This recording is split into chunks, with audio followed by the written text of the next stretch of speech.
Yesterday we looked at 4 pursuits that the author of Ecclesiastes tells us life is not all about: wisdom, pleasure, wise living, and working towards wealth. We talked about how these things aren't inherently bad, but none of them are the meaning of life. And if we dedicate our lives to pursuing these things as our primary focus, we will find ourselves distressed over both the results of that pursuit and how easily the fruit of those pursuits is lost, spoiled, or otherwise diminished.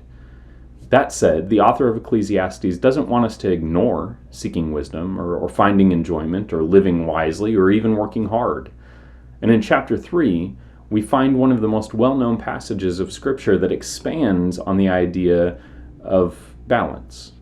For everything, there is a season and a time for every matter under heaven, a time to be born and a time to die, a time to plant and a time to pluck up what is planted, a time to kill and a time to heal, a time to break down and a time to build up, a time to weep and a time to laugh, a time to mourn and a time to dance, a time to cast away stones and a time to gather stones together, a time to embrace and a time to refrain from embracing, a time to seek and a time to lose, a time to keep and a time to cast away, a time to tear and a time to sow, a time to keep silence and a time to speak, a time to love and a time to hate, a time for war and a time for peace.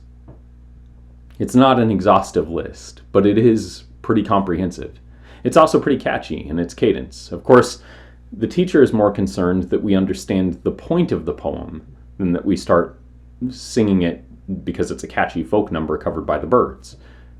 What is that point? Life is complex. The passing of seasons, even times which we might dedicate to activities, they come and go.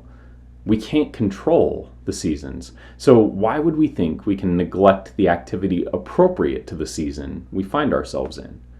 There is a clear message of both balance and the recognition that much of the activity of life is driven by factors outside of our control.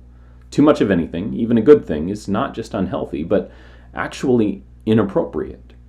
God made us for seasonality. What season are you in?